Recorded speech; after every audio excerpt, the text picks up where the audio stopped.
What's going on, beautiful people? Welcome back to another episode of Respect the Game podcast. My name is Edward, named after a great man that being my pop. Shout out to my mother and my grandmother for helping raise me too.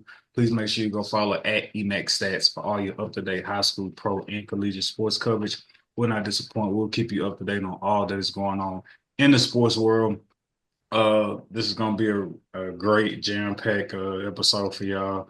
No worries, we will be at full strength. Sedacious will be in the building, but nonetheless, what is a podcast without your brethren? Big brother, all right, man. Shine Hard Izzo tapping in, man. Shine Hard Surgical Pics, Instagram, Twitter, coming to a digital wallet near you. Scope. It's the one and only Black Piece, the rap plug, the hip hop plug, man. You already know. Be sure to check out Talking Smoke on Apple Podcast, Spotify, anywhere you get your dope podcast from. Still cooking up at this moment, getting everything together. Um, let's get it. Let's go. Stay hydrated. Let's go. All right, man. So what is that state as we're coming into this week? And by the time y'all listening to this, we get to find out who will be named the Heisman of this college football season that is still up on us, even though the regular season and conference championships ended. Now we're looking forward to the playoffs. But before we get to that, the next big thing is who will win the Heisman Trophy. Obviously, the two stars, two top candidates, Travis Hunter, Ashton Jeanty. Um, I seen some talks about past Heisman winners throughout history who were like, broadcasters now, who have tried to make cases as to why Ashton Jeanty should be more considered to be the favorite to win as opposed to it being Travis Hunter. Um, but before we get to, I guess, who y'all feel like should win it, um, understanding what Ashton Jeanty brings to the table, would y'all consider it to be a robbery if Travis Hunter did not win the Heisman? Yes.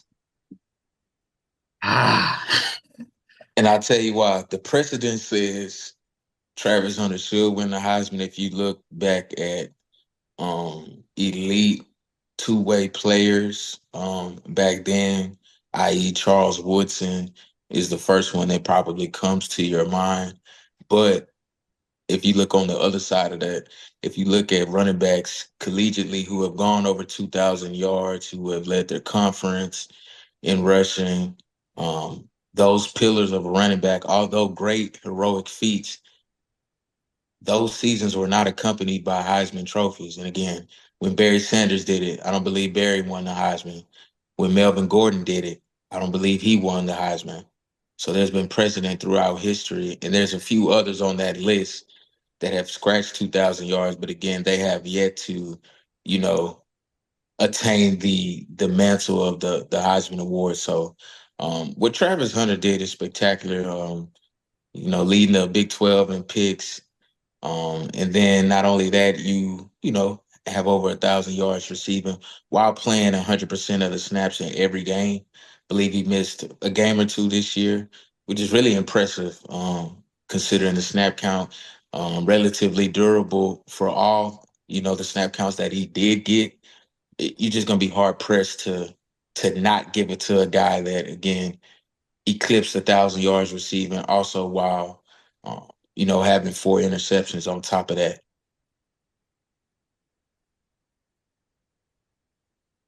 Black Peace.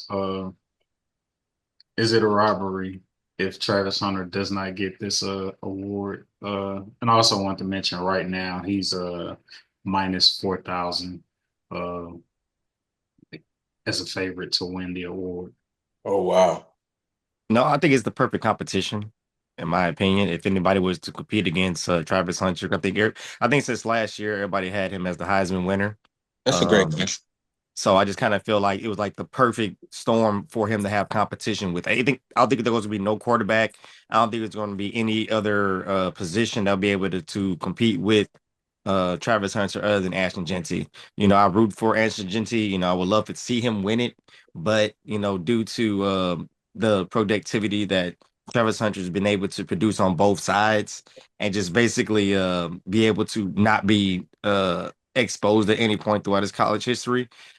He deserves it, man. Like Sean Hart said, 1,000 yards receiving and 4 interceptions. I feel like that is very impressive. I do feel like if he would have had maybe one more game where like his last game that he had, I feel like it would be hands down, no question. Then I feel like it'd be more of a robbery if Ashton Genty were to win it. But due to the fact of, he kind of just had that one overly explosive game on the defensive side compared to equivalent with the offensive side, it just was like, yeah, I believe he got 3 touchdowns on the offense and an interception all in the same game. And it was just like it was the Travis show. And I felt like in most games when you see Travis, you see one side. So therefore, that's why I feel like it's not a robbery. I just feel like, you know, um, as great as he is, it could have been just a little bit more to solidify a point of, hey man, he got robbed if Ashton wins. It's like, no, close competition, but I do give it to Travis. So Dating back to 1979, there has been 26 players to reach the 2,000 yards rushing in a season. Since 1979, 26 players, and of those 26 players, only five have won the Heisman. Barry Sanders, Marcus Allen, Mike Rozier, Ricky Williams, and Rashawn Solomon. with that being said, those names, I So think Barry did win it. Barry, and my correction on Barry, Barry was one of the few exceptions who was able to win it. My apologies to one of the GOATs. I do think this helps Travis's Heisman um promotion, I guess you would say, just like the aura of it. It definitely helps it that you stopped a any other year, Ashton would have been the Heisman. No other player, quarterback or running back was going to be able to touch what he did except for Travis Hunter. So I feel like it definitely, and without Ashton Genty, I feel like it wouldn't be as appreciated as much because you'd be like, oh man, he can do this on that side. He had nobody else that really can touch that. No, he had a 2,000 plus rushing running back that he had to go up against and he beat. So like I said, I feel like it was their perfect opponents. So that just kind of helps, in my opinion. Yeah, man. I feel bad because I feel like Ashton Genty will be just another name if he doesn't win this Heisman Trophy, right? He won't be mentioned with the greats if he don't get the Heisman. It's just like, oh, another 2,000 rusher, the 26th or the 27th. You got to do it. Great, kudos for you. But what I want to say about Ashton Genty, if you just force me to like try to make a case for this dude, I think there needs to be something to be said about the fact that he is literally the offense. He is literally the game plan, week in, week out. Uh, there has to be something to be said about the fact that the other team, everybody in the stadium, all the coaches, all the players know the ball is going to you, and you still amass the production that you've been able to amass time in, time out. Also, being the conference champions, I get it if you want to say it's the Midwest Conference, who cares? But winning should matter in this situation, considering how responsible he is for the yardage and the production and the wins when that's really what this game is about and leading his team, being as impactful for his team as he has been. I don't think I think it should be again, and also too, we've had several episodes in talking about this race, and I've talked about how much like the campaign outside of the field matters just as much as your production on the field.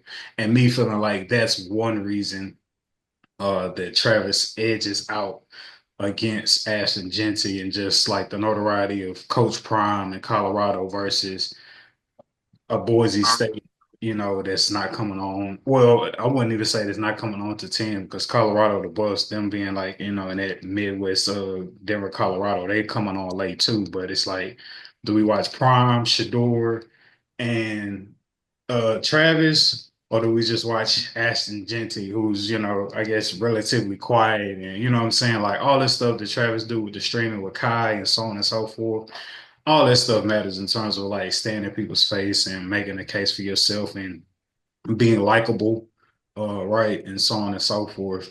But Ashton Genty, bro, uh, pull up his stats real quick for the people out there. Um, yeah, Ashton Genty, 2,500 rushing, nearly 2,500 rushing yards. Obviously, he'll clear that once the playoffs start. 20 and 29 touchdowns. Like that, like again, bro, them knowing you getting the ball and they still can't stop you, bro, that's a different level and testament to like greatness and truly being unstoppable, regardless of like the quote unquote talent. But I'm gonna throw a horseshoe in this feel good story, and by horseshoe, I'm gonna say a fact. okay. The fact of the matter is, Ashton Genty plays in the MAC conference. The MAC conference historically has been known as one of the weaker conferences within the FBS. It's not the SEC by a long shot.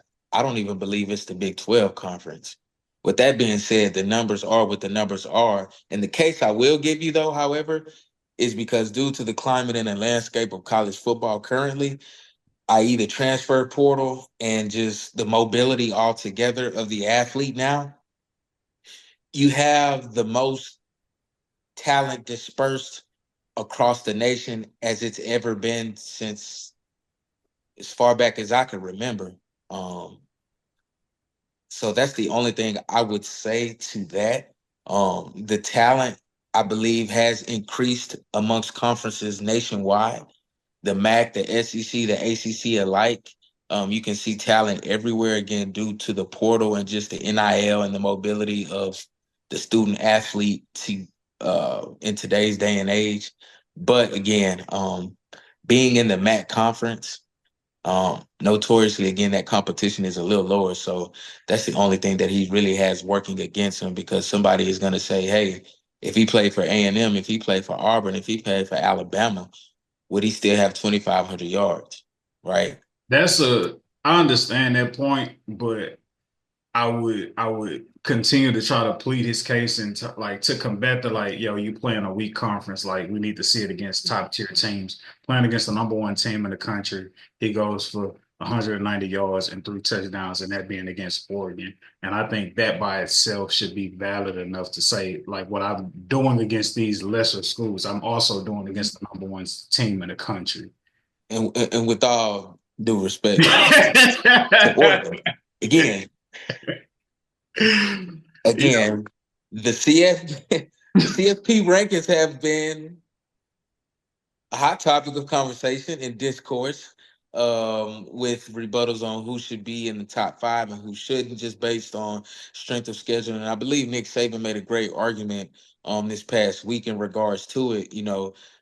We set a dangerous precedent going forward, disregarding the strength of schedule, as if to say, hey, if we're just going to reward winning outright, then, we're going to get shit like Boise State, and, and again, no disrespect to Boise State. It's just comparatively speaking to other conferences, tougher conferences, one would say, in reference to the competition committee, everybody ain't made the same. Everybody ain't equal. Yeah, yeah, all wins aren't created equal, I believe he said. Absolutely. Yeah, man. Yeah. Just trying to make a case for Ashton Genty, man. Oregon ain't in the SEC, folks, by the way, if y'all didn't But know. that, They help you yeah, out. yeah, they not in the SEC, but they are number one. They are number one team. Shout out to Dylan Gabriel. Yeah, 192, 3 touchdowns versus Oregon, lose by three, and then your other ranked team, the other only ranked team that he played against, 209 rushing yards for 1 touchdown. So I don't think I understand the argument, but I think Ashton Genty's production is legit versus any team in the country. But yeah, um, going over to talking about the college football playoffs, um, and the selection process. Um, what do y'all believe should be valued more? Who you lose to, who you beat, your strength of schedule, or whether or not you are a conference champion? What you think ranks more, or how would you rank the four in terms of importance? Give me that list one more time. Who you lose to, who you beat, strength of schedule, and whether or not you are a conference champion. I say number one, if we're gonna accurately gauge it correctly, in my opinion, I think you have to lean on strength of schedule just from a broad overall view. How tough are your opponents on a regulatory basis? And then I believe a close follow up to that would be um, who are you beating? Who specifically are you beating? And then I believe the third important on that list is if you can win your conference championship, I believe it bodes well for the consistent competition that you had to go up against because those are the people that you play most, right? That's a majority of your schedule, interconference play. Um, and then I believe the fourth option, I'm gonna leave that as the, cliffhanger, who you lose to. But I think those three do cultivate the importance of, where you should be ranked in regards to the CFP and that viability into a national title. How would you rank it, Black Keys? Run it by me one more time because I pretty much think I got it. I just want to make sure real quick. Who you lose to, who you beat, strength of schedule, and whether or not you win your conference. Strength of schedule, conference. Um, I'll say who you beat, but also who you lose to, but by how much. Mm, That would be the only thing with that. And I kind of would like, depending on the team, I would flip flop the last two because it depends. Like you lose to Alabama, if you beat Alabama by three, Alabama lose to a team by three that's unranked. It's just like okay, they got by one on you. Like maybe it was your schedule, maybe it was y'all were fatigued, maybe quarterback got injured, the game plan changed. Anything, any anomaly like that could have happened to where they won the game. And it's like you can't fault the team for like, okay, the game plan changed and they had the advantage or they figured out how to win. That's not technically football fair. So I would definitely say like that would be one of the main things because, for example, Alabama they lost to Vanderbilt by one touchdown. Like yeah, they lost to Vanderbilt, but they didn't get smashed by Vanderbilt. At least to the end to 0-0. So that's just how I feel about it. That main one, actually, now that I think about it, yeah, no, just like that, because the first two are very significant. You need you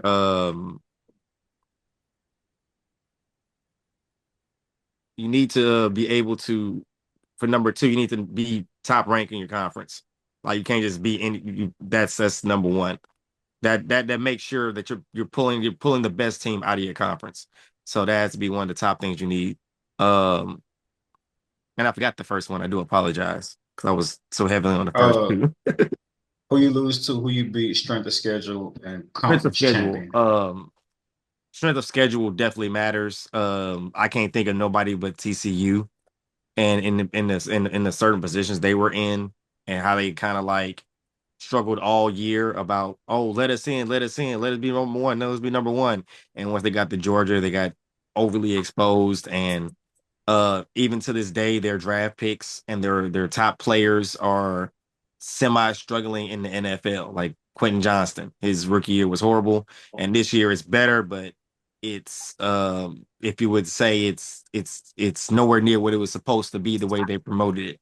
So strength of schedule, I think, means a lot as far as judging a team. And just like you guys been saying about Boise State, I think that's going to come to reality, whether people like it or not. As far as how Genty holds up and how that team holds up against a powerhouse team of any sort. Yeah, man. For me, I think it matters who you beat first, your strength of schedule, um, and being able to evaluate your strength of schedule. Then we can consider, okay, well, you lost, but I mean, you got a pretty tough schedule. So like, who you lose to, excuse me, who you beat, your strength of schedule, who you lose to, and conference champions. I was just listening to a lot about, you know, the college football committee trying to maintain the integrity and the significance of conference championship games, solely because like I mean that's how these schools and these conferences like make their money at the end of the year with advertisements and so on and so forth, and people want to bid on, you know, the big SEC championship, the big ACC championship, Big Ten championship.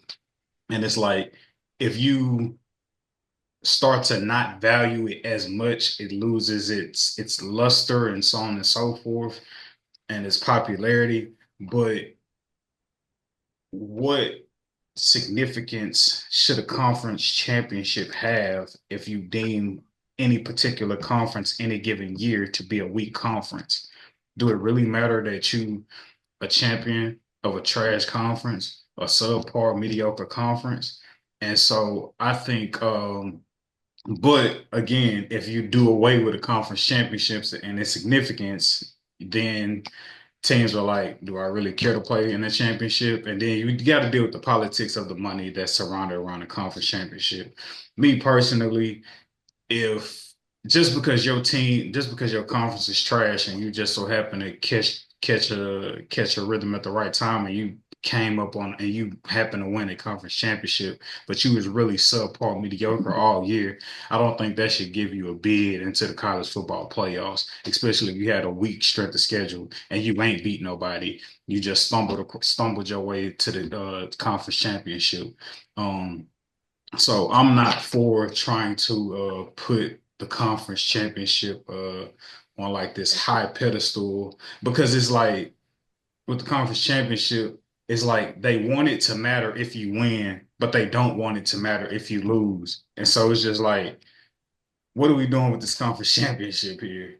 And so yeah, like I don't like and I don't like the fact that a team could have a powder puff schedule all year and they just get the yellow brick road to the conference championship because like they didn't lose because they had a powder puff schedule. So yeah, for me, who you beat, you got to have some marquee wins that matters in terms of trying to get into the playoffs to show us you're one of the elite teams that deserve to be competing for a championship. Uh, you may take a loss here, and like the strength of schedule that shows us that you're battle tested to a degree, so you are capable of competing with other top tier teams that are going to be in the playoffs. Who did you lose to? I mean, losing is just a part of the game. Should you be penalized for losing? No, not necessarily. You know what I'm saying? Again, like Darnell, you brought up the great point. Like, what is that point differential? Yeah, you lost. Did you lose by a field goal? Did you lose by a touchdown, last second play, Hail Mary, whatever the case might be? Or did you just get absolutely obliterated? Um, and you can't really evaluate some teams' losses because they ain't playing nobody. They not gonna have losses. But I personally feel like if you schedule in a weak ass schedule and it comes off from your athletic director, like y'all trying to duck the smoke, just hoping that y'all can sneak into the playoffs. If you're trying to duck the smoke, like you don't get to participate in inhaling the smoke once you know reaching towards the end of the season. You know what I'm saying? The So Ellen, the smoke. it's more like indo, more like out though. But that's how I feel about it. With like that's why I would rank strength of schedule high up on my list. But yeah, man. Yeah, yeah. Again, the selection for the Heisman will be this week. Um, this weekend, Heisman winner. I want to say this: my favorite to win it all is Oregon. Um, if you go back some episodes, I feel like one of the biggest move, if not the biggest, was Dylan Gabriel going to Oregon. I believe that was a great replacement by Dan Lanning, and losing Bo Nix and just like Agree. a plug and chug Dylan Gabriel and his skill set. Um, and they're my favorite to win. I know people feel like they did not get a fair shake in terms of like, because like we, come up and saying like, if you're the top tier team throughout the regular season, you should get that easy road to the playoffs, right? In terms of just like the seeding. But yeah, or poor Oregon, like they got to play some Tennessee or Ohio State, who's ranked 9 and 8. Where like immediately it's like the NBA playoffs is just like one play to 8, two play to 7, so on and so forth. But due to this conference championship, that's got like the ranking system for the college playoff bracket like all screwed up. Um, but I will say this, and this is me just being a realist. This has nothing to do with me like living here in Georgia, because y'all know how I feel about the obnoxiousness of Georgia fans. I think that Georgia should be a favorite to win. I haven't checked on the availability, as I'm saying this, I hadn't checked on the availability of Carson Beck. I'm sure he probably available, or like I would have seen if he wasn't going to be like available for the games. But but Bama should be a favorite because I feel like they're the most battle tested.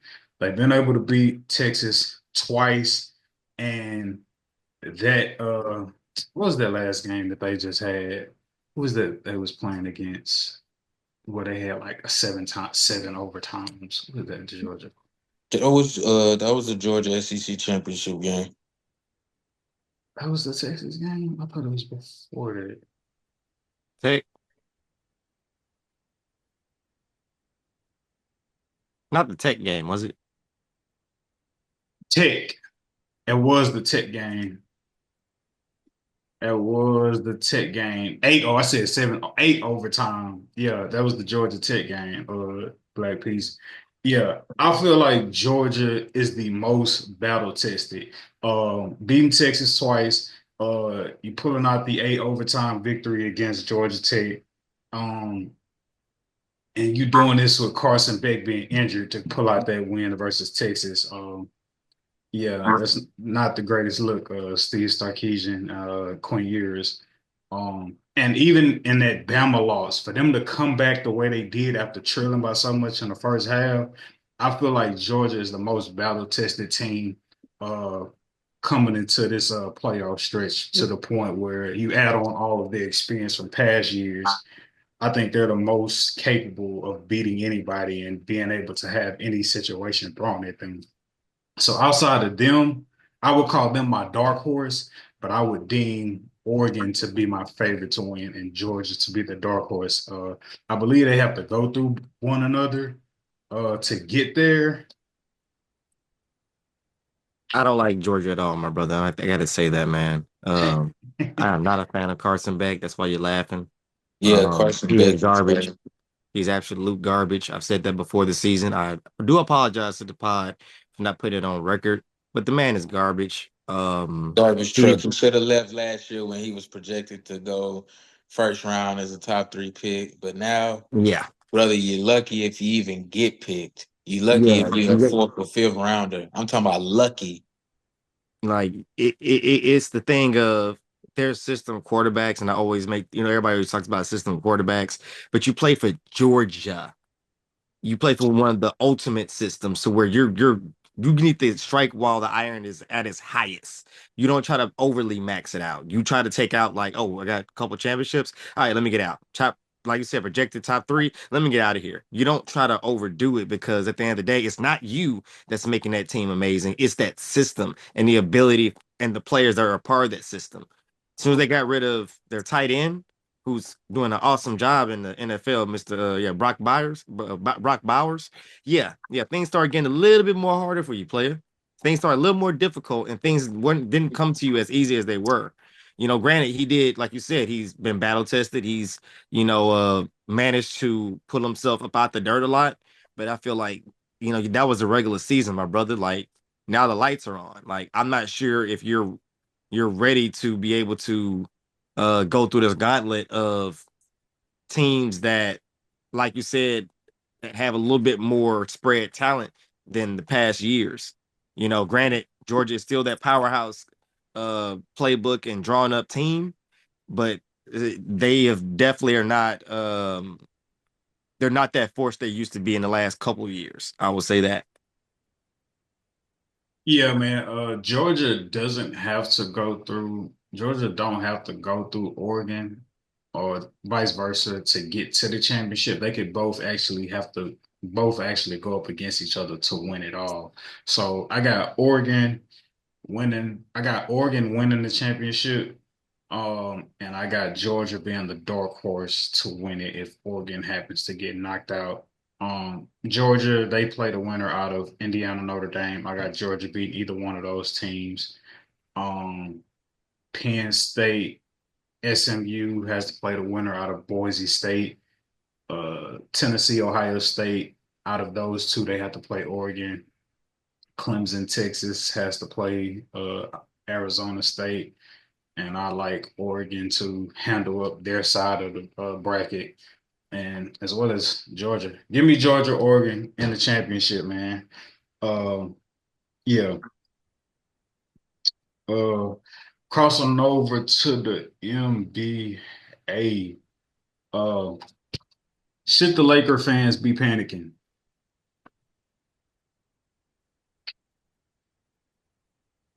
Man, I am going to say don't panic because I don't know how high expectations genuinely were prior to the season starting in regards to championship expectations. I I'm just gonna think, go ahead. I'm gonna say this. I know it's gonna sound wild, and I respect LeBron James to the utmost. Um, but in terms of how great each franchise is, Watch it. understanding how great both franchises are and understanding the expectations for each franchise every year and understanding how at some point there's always going to be a letdown, whether it be in the playoffs or it be a lackluster regular season. Are the Los Angeles Lakers, and obviously they're not as bad because they have the greatest player to play the game of basketball, but are they somewhat similar in terms of not living up to expectations, similar to the Dallas Cowboys? Absolutely not. Hell no. Absolutely not. And I will Hell say no. this to add on to it, they are actually, in my opinion, on a trajectory to succeed in the West. Now, to what level, I'm not sure yet, but I feel like it's a long season, and for them to even have any kind of positivity, the Lakers, like whose best player is the greatest player right now, the GOAT, like, and he's at almost 40 years old, they're not doing bad. For what they have, they're not doing bad. They have their rookie getting comfortable. They have players that feel like they're not going to start getting a little bit more comfortable and trying to fight back. They have they have a game plan as far as who they're going to score with, which is Anthony Davis, who I feel like is for Anthony Davis, man. He's I feel like there's a lot of pressure on the chemistry for the team. And I think that's what's really killing them more than the talent. I feel like they got a decent amount of talent. I just feel like everybody needs to understand their roles to the highest degree and they'll be fine. And I mean, you got LeBron James. He's going to make sure that happens. So I actually think they're gonna be somewhere in the mix of a postseason mix. I don't want to say a guaranteed playoff spot. I don't want to say play in quite yet. Like there's a couple more moves that need to be made. Wink, wink, actual moves. So, but other than that, I think the Lakers are actually going to do a lot better than the past 2 years. I want to say. Jerry Jones don't make the necessary moves in the off season. Lakers don't make the necessary moves in the off season. They actually over they overdo their moves in the offseason from time to time. So I can't say that quite. Remember they loaded up 2 years ago and everybody thought they're gonna win the championship. We got Carmelo. We got I think was it Carmelo Westbrook. It was like a load of players and everybody thought like, oh man, yeah, championship. And it was just like, yeah, about that. Let Actually, it, Max Stat said, yeah, about that. Let us know in the comments, are the Los Angeles Lakers, in terms of not living up to expectations, like the Dallas Cowboys? No, because the Lakers have actually won in this decade. They're more like the Knicks. At the start of it, if we're gonna be quite frank. So They're more like the Knicks in a good season. Cowboys haven't even won the prior decade. Yeah, they're more like the Knicks in the in a positive season. They'll rile up their fan base to where they're thinking they have a chance of even going somewhere and they You don't know get who they're going. like, Black Peace? They're like the Los Angeles fucking Lakers. They are nothing like the Cowboys. And that's not towards you. Oh no, It's I really got towards Emax Stats for even proposing such a foolish question like this. Like, come on, man. It was Where's cute at first. where's Sedacious when you need them? Right. um, yeah, nah, yeah, I just throwing it out there, man. As they say, the NBA season don't really start to after Christmas, so not even 25 games into the season. Just throwing it out there, man. Just throwing it out there. Um, Yeah, man. Usher in. Are our Houston Rockets real contenders to win a championship? Despite the youth, and before you go, here's another comparison.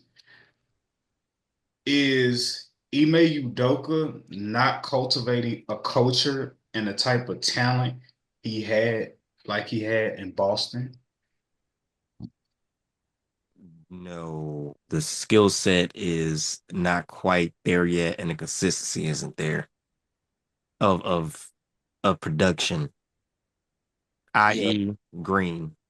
Green, you're getting paid too much money and you're too much of an asset for you not to be being the impact that you need to be, I knowing think that you can.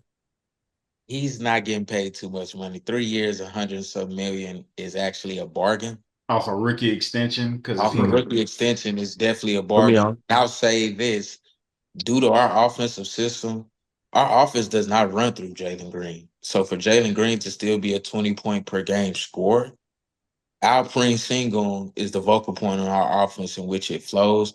Though Fred Van Fleet may be the designated point guard, just from a statistician standpoint and just the actual labeling of positions, but the offense genuinely runs through Alpi, through the high post or the elbow, and they run off of that with a lot of actions, back screen and cuts, and then again you will have Fred facilitating offense, but the Rockets are one of the deepest teams in the league, man. It's just not a lot of opportunities to say, hey, Jalen, go get 25 shots tonight. We have a team that's deep. We have a lot of young guys that can play off of the bench. You got Tari Eason, you got Amen Thompson, you got Reed Shepard, third pick of the draft this year. Didn't the You got Boston some. Celtics not have that? And they had two-star players. No, I don't. I'm gonna say no. I can see the correlation that's trying to be made, but in my opinion, I think we're deeper in regards to the collection of young talent that we have, both that start for us and that come off the bench. We still have Jamar Smith on a rookie extension. We still have Alpi on his rookie extension. We still have Tari, Amen, Reed. We have a plethora of guys. I haven't even mentioned Reed.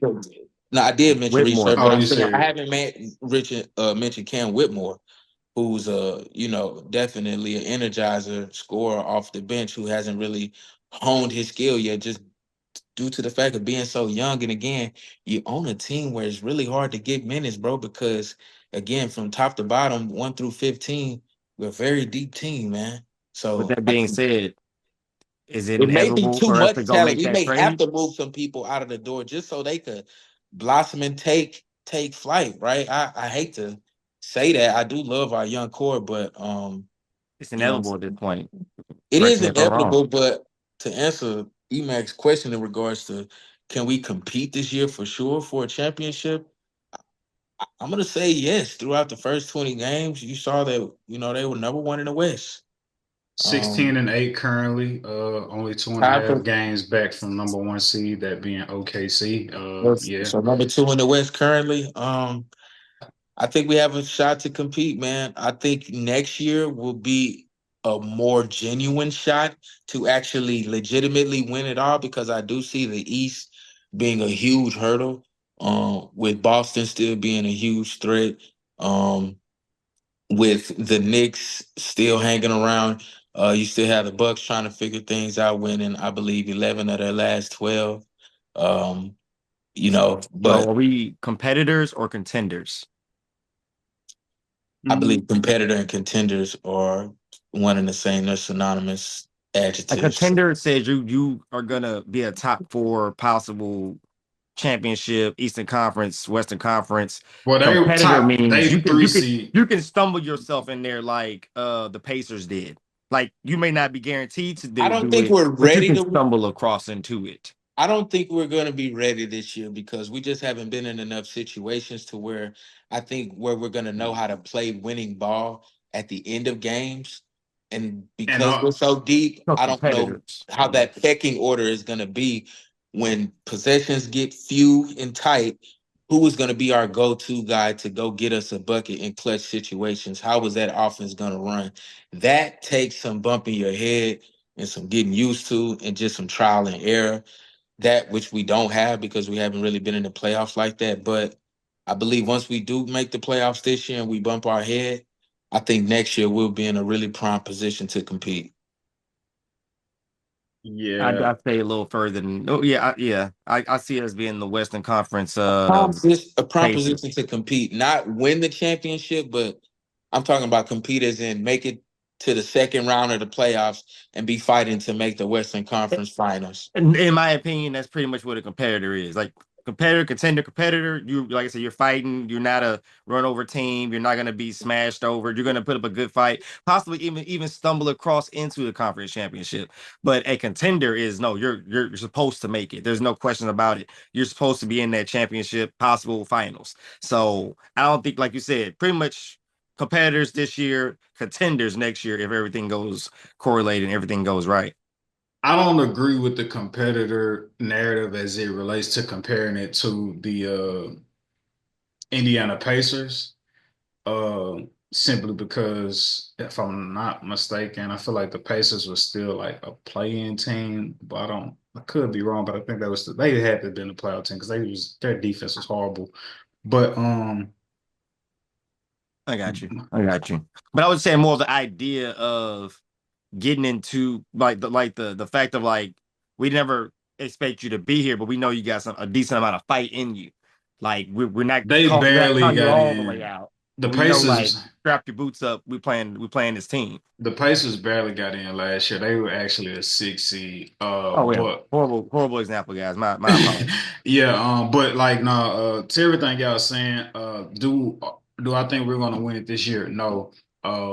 I think it's imperative though that we reach the playoffs, which I think is highly doable. I like the leap that we make and going from like it not being in our control because we dropped the game and we needed some other teams to win for us to be able to get a play-in spot.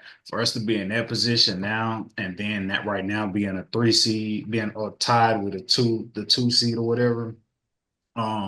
I think it's a great leap to start the season. Again, season don't really start to after Christmas, but we're almost here.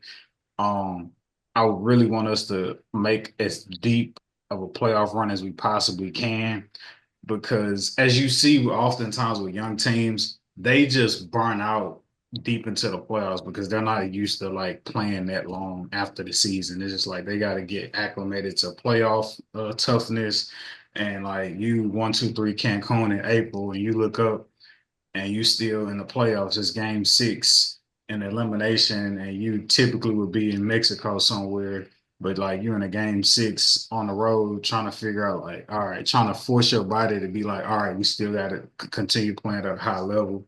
Um, and so, yeah, getting that playoff experience this year is our ultimate goal. I feel like it's the ultimate goal for us. And having that young core, we signed Sangoon, we signed Jalen Green, our two pillars to their contract extension. So we know they're going to be What here is for quite Sengun some. get? We signed Sengun? Yeah, yeah, Yeah, we signed same day. Sangoon, maybe 3 to 4 for like 100, well over 100. Yeah, but Same day, yeah. Jalen Green. Yeah, nah, getting that playoff experience this year is pivotal for us. 5 year, 185 million extension is a so yeah, really want us to get as much go as deep in the playoffs as we possibly can. If we could win a series on top of that, oh man, watch out for next year for sure, for sure. Um, Talking about the Rockets making the playoffs, and what their future looks like, possibly going from contenders, being contenders for sure, contenders next year, having a bunch of young pieces. What type of moves do y'all think needs to be made? I say that prefacing the question, where do y'all see good trade options being for Jimmy Butler? I don't like him on the Rockets. I think he old and way past his prime.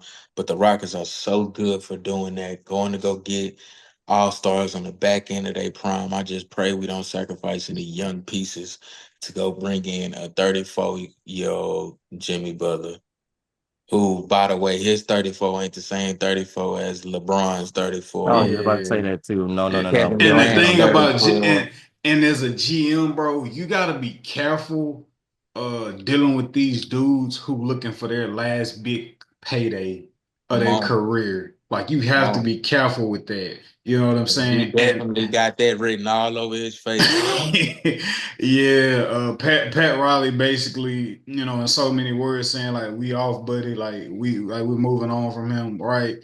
Yeah. And yeah, I think he's looking for he's looking for like some superstar type like contract extension. He's like, you 34, my dude. Like you 34 and like you have a unfortunate injury history. So it's just like, and also And a too, play hard history during the regular season, which a play matters in the West, which matters in the West. So like matters me definitely giving in the you a max West. contract off this premise that you're gonna turn into the greatest player in the league come playoff season, I'm not willing to like trade for that. But if not with the Rockets, is there anybody else y'all may see him possibly being a good fit, like regardless of like the contract situation?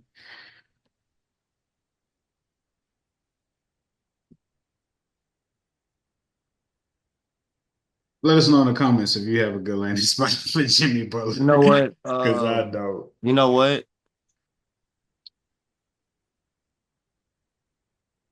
I No don't know good how the landing contracts spots. work with it. That's the only reason why it's gonna sound crazy. But Golden State, Mm-mm. no. I I, just don't know What they gonna I do how with? don't I mean, Jimmy see it. Kaminga needs looks. somewhere to go to get paid, I right? don't know how Jimmy looks anymore if he's like not like the sole outright man or alpha. To Like Curry though. I just don't see him working in that system. It's so many cuts, so many actions, so much moving. He's not a great distance shooter, and that's like a system that primes itself off being able to shoot the three. Um,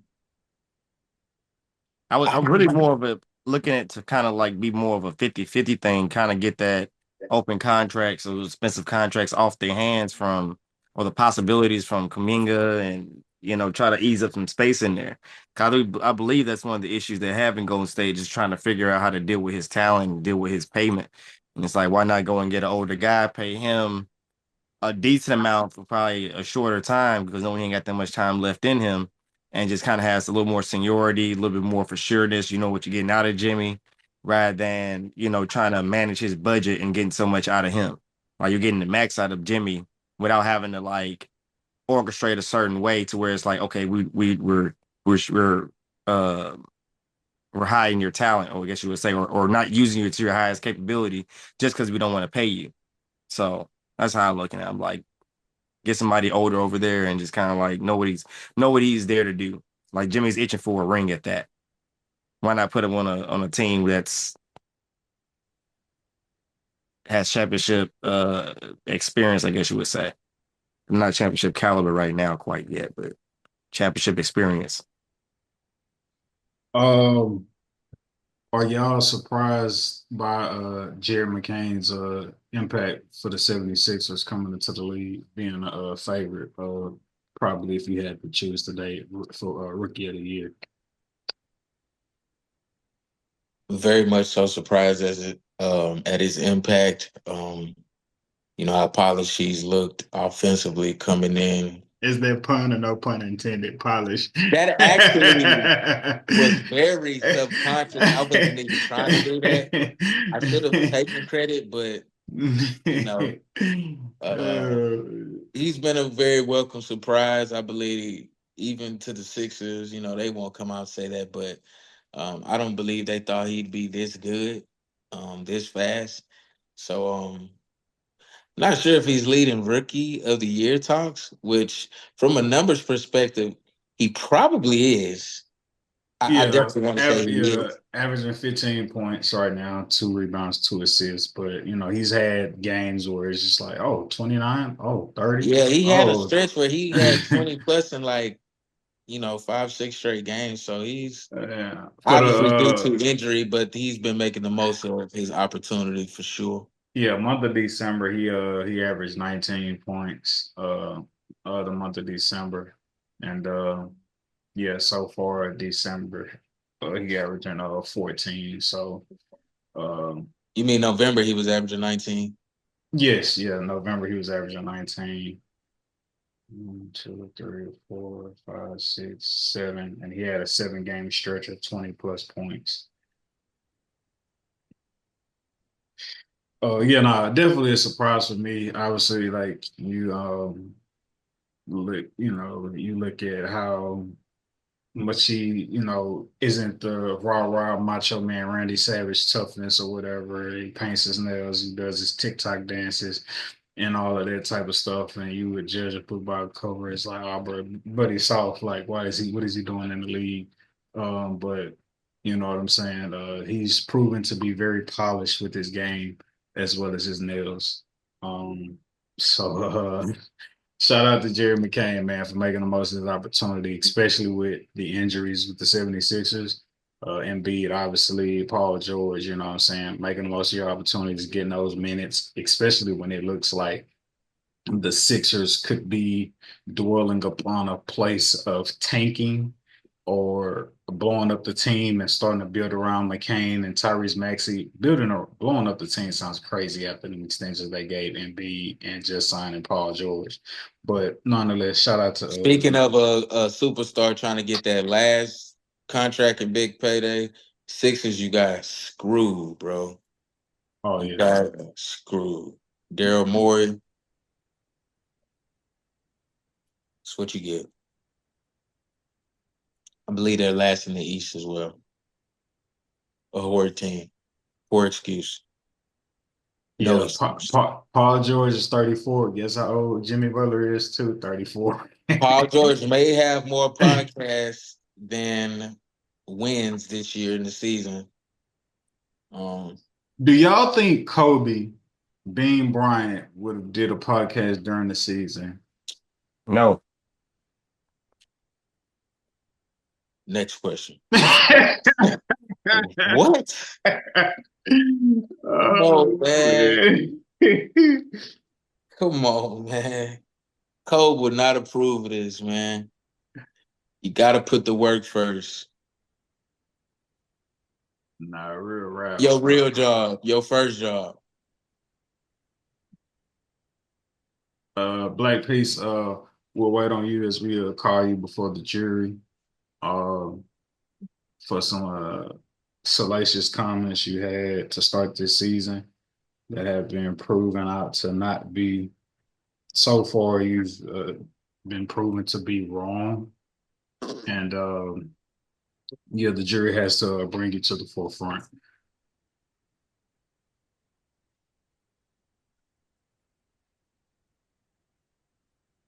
Yeah, bro, the Clippers are 7-15. Excuse me, not the Clippers, the Philadelphia 76ers. They're 7-15, bro. That's atrocious.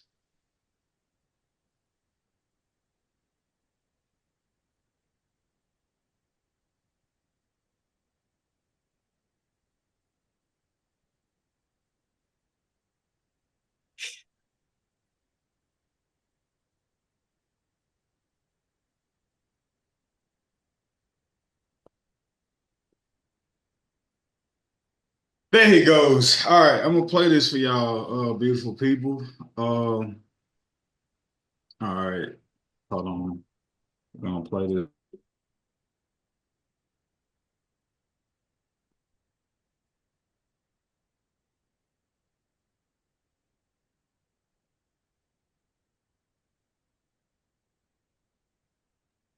All right, here we go. We see James Harden around the clock. You heard of Russell Westbrook? You heard of a superstar that can actually shoot and can age gracefully? Okay. We don't rely on athleticism. You can see that old James telling you. I'm sorry, like he was 4 years away from being a dominant scorer on a consistent basis. Yes, he's had some flashes. Absolutely, I would not deny that. As he's been thrusted into that role, he'll be back into more dominant offensive position to where he's gonna have no choice but to get off. You want to rack up some run wins at that new arena. You don't want that big ass arena to be empty because y'all ass. And I think part of the winning recipe gotta be James Harden rewinding back the clock. And I don't think it's far fetched to believe he still got it in him. Will Black Peace, sir. I think James Harden has proved you wrong. Do you accept the charges? Will you plead guilty or will you take this to trial? Well, can I see the charges? Bro, where my charges? Where my paperwork at? Show my paperwork. That's all I want to know. Show my paperwork. I got it. You can take me in. You can keep me in the holding cell. Do everything you need to do, Playboy. We have you on film. No. We have you on film committing the crime. The paperwork in the sense of I want to know if this is. Sir, go ahead and get out of the vehicle.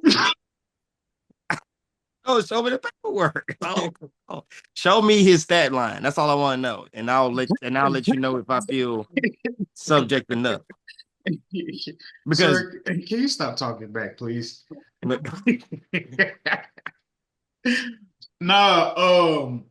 bro. Harden averaging 21.6 rebounds, 8 assists, and that's still him doing it in a winning fashion as the Clippers are ranked 6th in the West, a tough Western Conference. You spoke ill on James Harden like he wasn't going to be able to do what he's doing in a winning fashion. Granted, is these like 30, 40 balls like it really was back in his MVP season? Absolutely not. But he's doing it in a way that is a result of winning, which he got criticized before at the time when he was doing it. But it's like Kobe was like, I respect and understand how great he is, but it's not going to translate into championship basketball. The way he's playing now, utilizing everybody on his team, getting his buckets, getting everybody else fed, James Harden has turned back the clock for this Clippers team. When has he ever played like that? What you mean? Not be the dominant, like he's not the only. The numbers don't say this is James Harden is the reason why they're winning. Like the numbers. You said rewind the clock. Last time I checked, it was 30, 34. Hell, in this case, for age, I'll give him 25. But is he being productive and helping them win? Yeah, but I don't think like far as like his production, no. I don't think he's the absolute reason why they're winning by like no. Don't do that, man. Do you have glitter on your shoes right now? I'm not answering that question because I don't know where it's leading. No, man, I'm not buying into that. I feel like you're trying to moonwalk away from like your claims from earlier. No, you said rewind the clock. I'm thinking more of a overall assault of James First off, you're Harden. not gonna get prime James where Oh, he's see, torching and the that's league what I for was 40. misled by. I'm thinking like, okay, we're going back to he's You're going not to be gonna see his dominant on best scoring. year in production, but what we're saying, prime James, he's giving us over 20 points per game. He's averaging nearly double-digit assists, and he's single-handedly keeping the Clippers afloat amid all the injuries, Kawhi The Leonard, and what He's I'm even grown s- into recently a better Norman leader, Powell. yes, but this is something that James Harden has technically never been. He's been a pure athlete slash scorer, which I'm not. That's what I was under the impression of thinking he was going to try to do, which is be more of a 24 8 and 10 type of guy. When you say rewind the clock, in my opinion. Now the numbers he's giving up now, I'm like, okay, that's dope. And actually, it's actually on the more mature side. I did not expect this at all. I didn't think he had it in him. I think he would have showed these a long time ago. But I guess with time, just like with wine, you only get better with time. So I feel like this is a better version of James Harden, but I don't think this is a rewind the clock James Harden, in my opinion. That's what I'm saying. That I will argue against, but I would definitely say, is he a better James Harden or a still valuable James Harden? Yes. I missed the ball on that one, but he is not rewind the clock James Harden at all. I think that when we initially talked about this, like the clip That's that a we tad bit disrespectful, not to say like at all.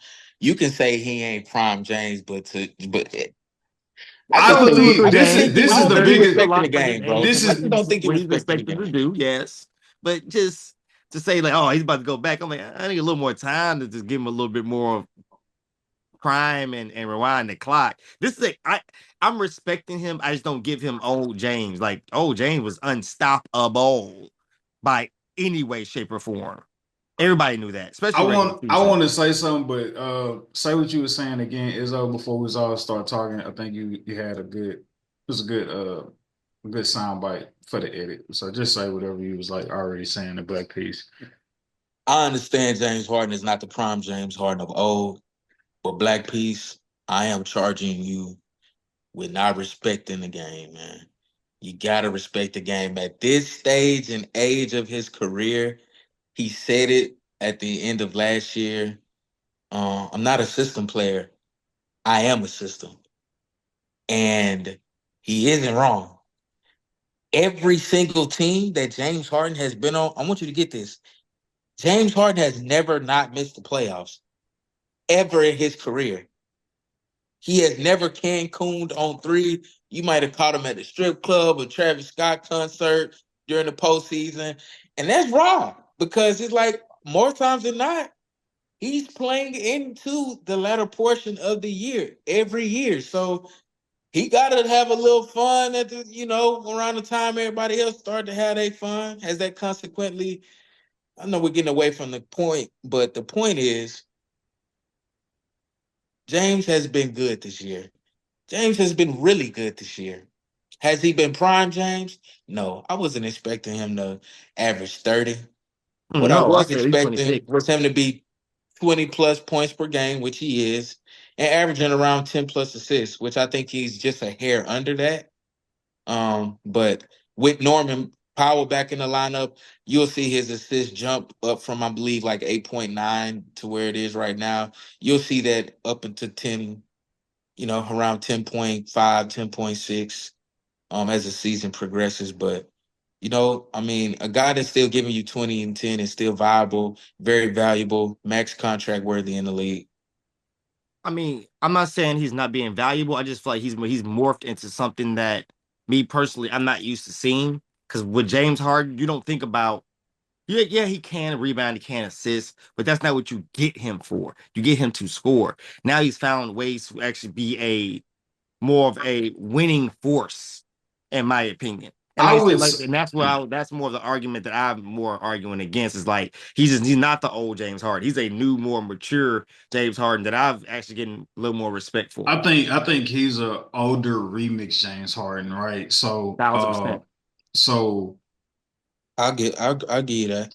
so from from the playback, I believe your sentiment, Black Peace, was just like y'all like bugging if y'all think James Harden like doesn't still have it in him to find a way to win games or just be effective at finding a way to win, especially with the pieces that he had in Kawhi Leonard, like not being back for not going to return for quite some time.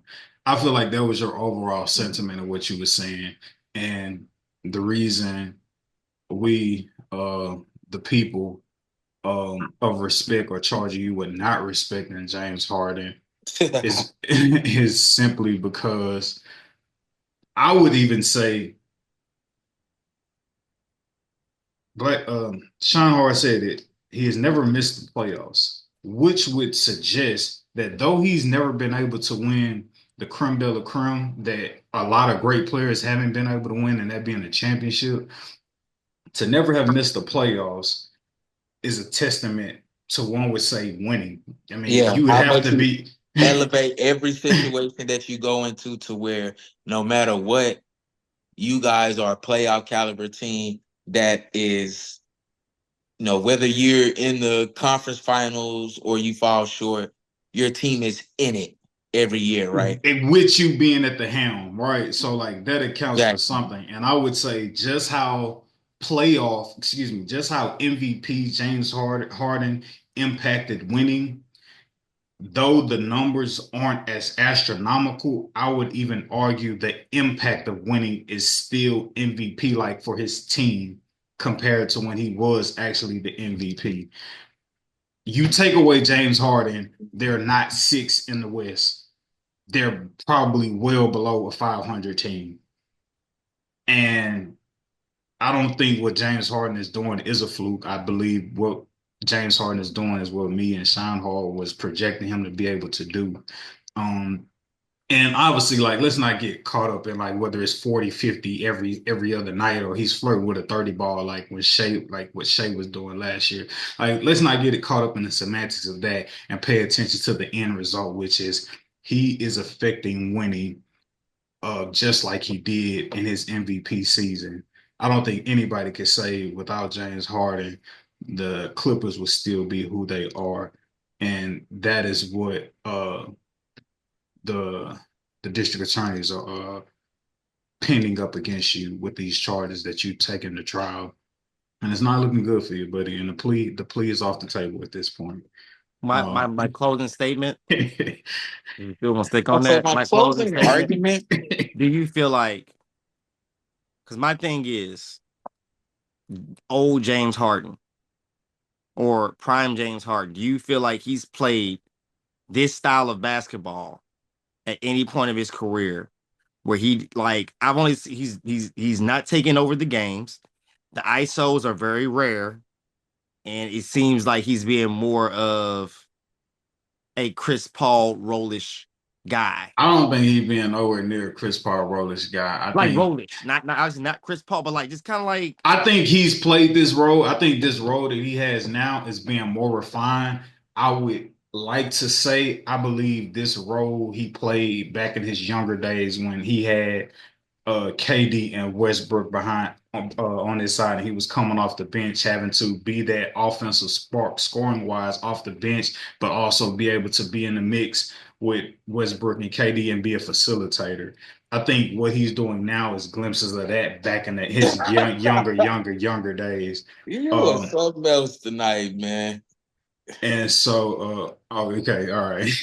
no, the I'll give you that. And also I'll too, bro, give you like, and also too, that. he's got those glimpses of like, all right, 43-7. He All could right. still turn it back if you Like, know what I'm saying. like if Like, you let's just not get but it confused. you know what I'm saying? Like 39-11 versus Denver. Like, come on, bro. Like he's like Can I he's interest you in that? yeah, man. But we'll revisit this. We'll revisit sentencing at a later date. But I want my probation hearing. nah, no probation. I Wake want up, probation inmate. hearing. Free Time me, to free go to me. court. Worst feeling in the world. You ain't got support. Straight like a Man, dog. you sleep late, you lose weight, man. Uh, Wow. Another late night for me. I'm trying to lose. Yeah. All right, and beautiful people, that is what you call a great episode. We're shooting 2 episodes tonight, so I don't know if y'all get the extended version of this or not. We're getting ready to shoot an end of the year episode, so be on the lookout for that, especially if you're listening to this episode all the way through. I'm about to take us a quick little reset intermission and finish strong with the end of the year episode. Love you, beautiful people, and we will see you next week.